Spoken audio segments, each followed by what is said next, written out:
Hi guys, so today is a bit of a different video. It was requested and I was asked not to, I never give names anyway, but I was asked not to give the name.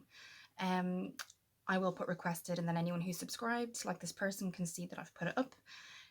But today was a request I got last night, and it was a request for advice on living on a budget, and also living on a budget if furlough is only temporary and you're not sure of where you are going to be in the future, because we are still in partly lockdown. Some people are key workers, but basically the gist of the request was living on a budget advice, not just beauty.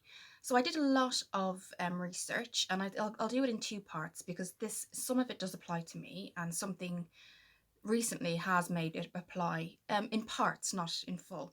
So I've gone through a lot of things, and I've got my notes here. So I wanted to just go through it. This part will just be this advice for this person, and then I will go into my own kind of certain things that reflect what's happened to me recently. So lots of things you can do. So if you've got a mobile phone, you can switch to SIM, or you can reduce. If you've just come out of a contract, you don't have to renew that contract. You can look around if you don't want to be with, so example, if you're with three, but you're looking around because you're not really quite sure that the deal is possible for you or is realistic to pay, either switch to SIM, or you can look around and look at the deals that you can possibly get for yourself that is much more easily affordable for you. So reducing your mobile costs would be a huge thing, I would say, straight away. Credit cards are another thing that are really expensive, and you're probably using a lot more. A lot of credit card companies are now actually giving you credit card breaks. So I know Nationwide do it. I think Barclays are starting to do it. There's a couple of credit card companies that are now offering during this time, I think 3 month credit card breaks. So that might free up your money as well. Things like TV services. This is something that I know a lot of my friends have done anyway because they prefer these things than to TV. If you have Sky or Virgin, what you can do, and what I know a lot of people have done even before furlough, is either go onto Amazon Prime and pay a $7.99 subscription, and that's it, or go onto Netflix, and I think it's $5.99. And they do have series, and they have catch up and documentaries and things like that. So you're not kind of missing out, but you're not paying that huge Sky bill every month.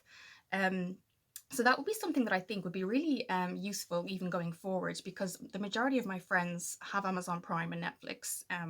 So yes, if you're on a bus route, and this is really if you're struggling, really struggling with costs, if you are on a bus route and you have to go to work, or in general need to get to places, and there's a bus route available and you have a car, consider selling the car. That is something that was asked as well, in terms of what would your options be. So that really depends on where you live.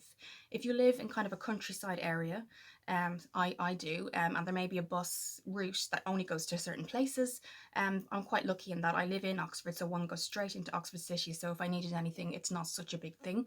But if you are struggling and you're not using the car and it's still there, and you can't go anywhere because of lockdown, and you can't go do your job, and you're not using the car that much, and you know that you have a bus route available to you, that might be something in quite the serious circumstances you might consider. Is then you have your bus route, you're not paying your car tax, you're not paying anything like that, especially if it breaks down a lot depending on the car you have, things like that. You're then eliminating all of that as well. Sell it, that kind of things. Do make a profit from it. And sometimes if you feel actually this car isn't going to get me a lot, some garages will take it for parts and then they'll pay you for that as well. So that is in the kind of really, if you're thinking this is not possible, I'm quite worried, I've got a family to support, things like that. You can, if you were on a bus route, if you're not, it's obviously not possible. But if you are, and you really look at where you need to go for work, where you usually go for food, things like that, can you get there? Is it accessible?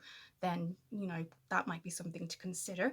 Another thing that they do is they do a cycle to work scheme. So if you already have a bike and you are, I know in all weathers that's not possible, but where it is, that might be something to do as well. If you do have a bike, I know some firms and companies are offering a cycle to work scheme as well. So that might be something. In terms of food, that's a really important one, I think.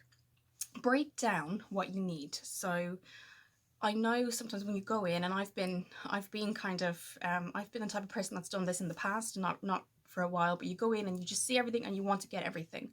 Um, Really make a list. So breakfast, what am I going to have? Lunch, what am I going to have? Look at the prices, look at the deals you might be able to get, look at the 2-for-1 deals in terms of vegetables, fruits, things like that. So when you look, try and do a 7-day plan or a 5-day plan, whatever's suitable for you, and literally look. That's what I do. I break everything down, and what I need I get.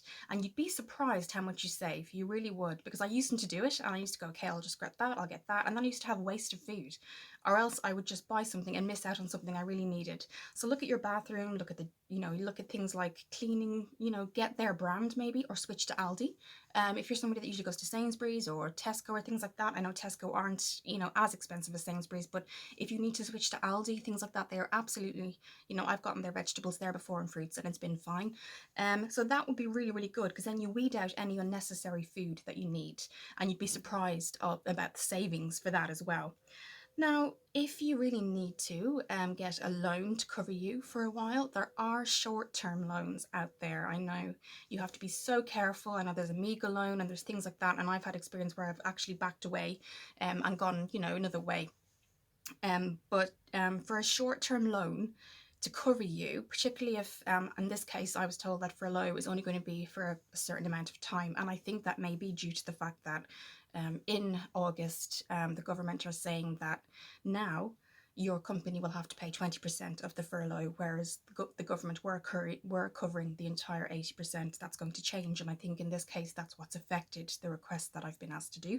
So short-term loans, but just be really aware of the interest rates and really look before. I know it's so tempting to go and look at what you're kind of applicable for, and you jump into this loan, and then actually before that, just look at what your repayments would be and take all of your outgoings before that, and then see if it's possible to repay that. So that might be something: short-term loans, monthly repayments, things like that. Are they realistic? So that's kind of food, travel, credit cards, TV, things like that. Travel, if you do have a car and it's really making you think. I mean, some of my friends have said, I'm looking at the car care out there, it hasn't moved.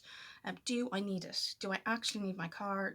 I only need to go to X, Y, and Z. The kids' school is just 5 minutes away. When everything does start to go back, and my work is accessible, bus route, it does make you think. And I've had FaceTime conversations with my friends, and we're actually saying it does make you think what you do need and what you don't. And so if that's something that you're thinking, this car is really costing me such, and I'm not using it and it's sitting there, and I can get to X or Y without it, that is something to really consider, because that would considerably, save you a lot of work. And as I said, cycle to work schemes seem to be quite popular at the minute, but again, that depends on weather, and that depends on if it's realistic to you. So I've kind of tried to cover, travel, credit cards, bills.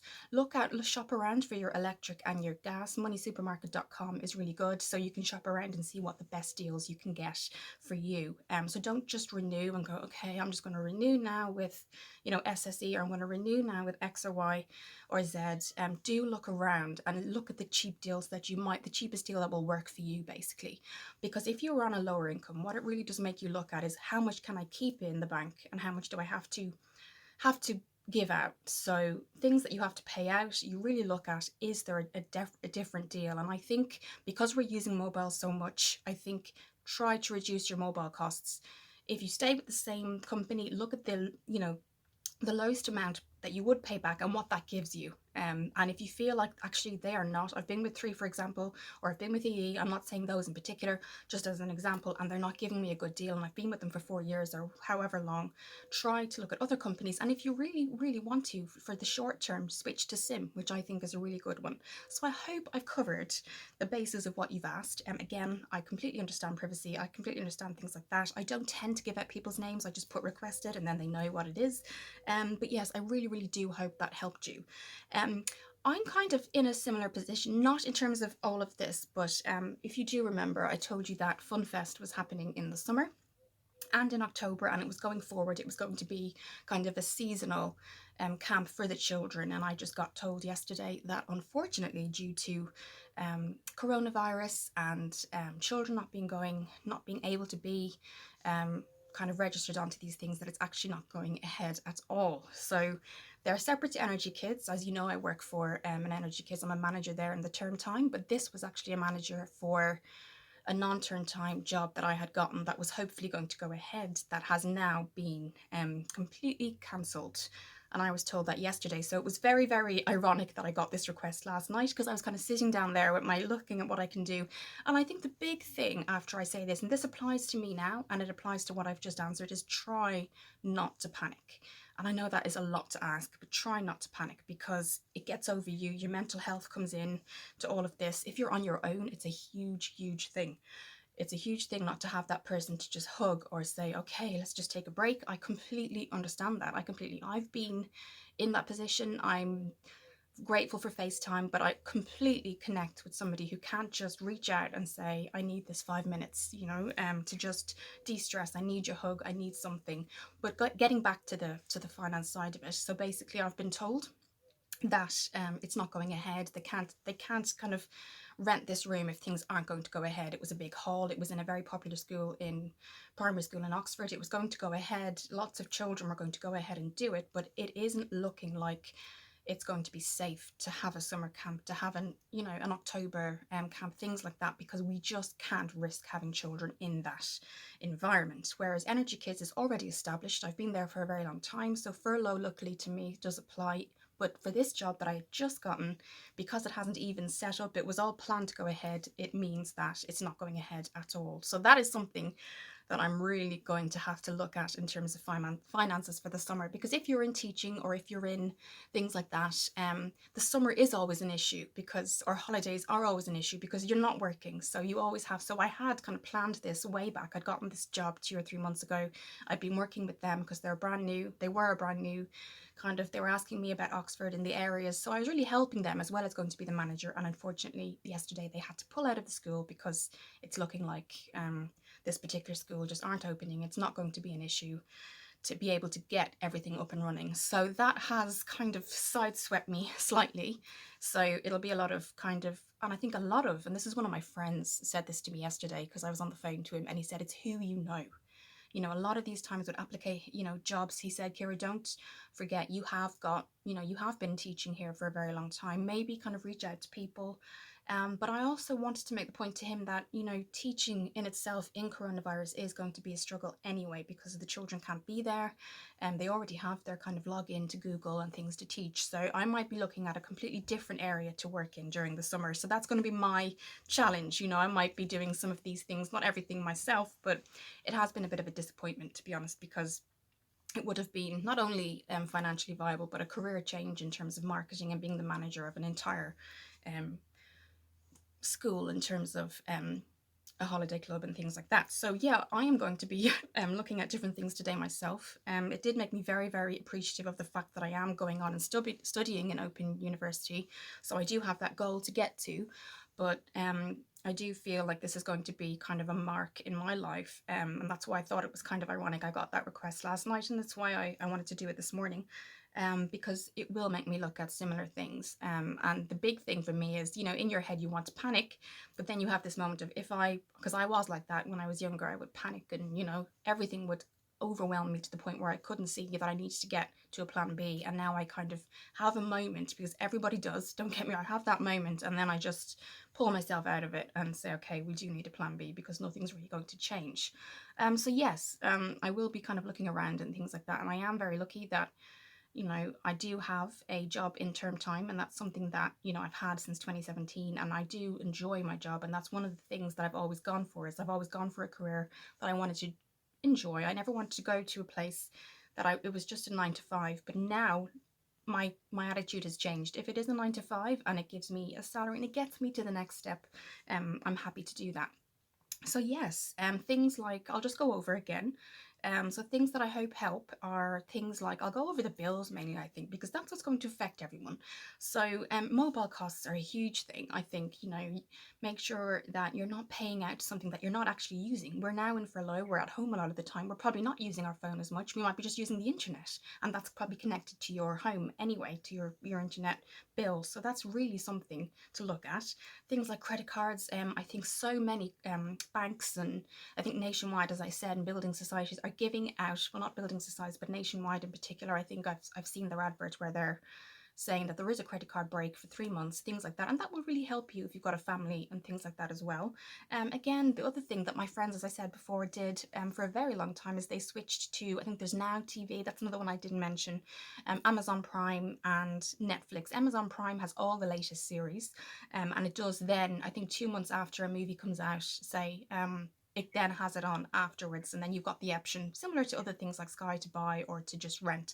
So but it is budget friendly, so things like that. And then travel, if you don't need the car, don't really use it, and if you long term, if you realize I actually don't need the car, then maybe sell it as well. So I hope this was helpful. I do link into some of it because now I'm kind of on a plan B challenge due to FunFest not going ahead, but I really wanted to get this out there. I do really understand, and I've been somebody who's been on my own for a very long time, and not in my own in terms of, you know, not having people around me, but I totally understand day to day trying to get from A to B. I totally get that, really do. So I hope this helped. And thank you for looking at the video, guys, and I'll see you in the next one.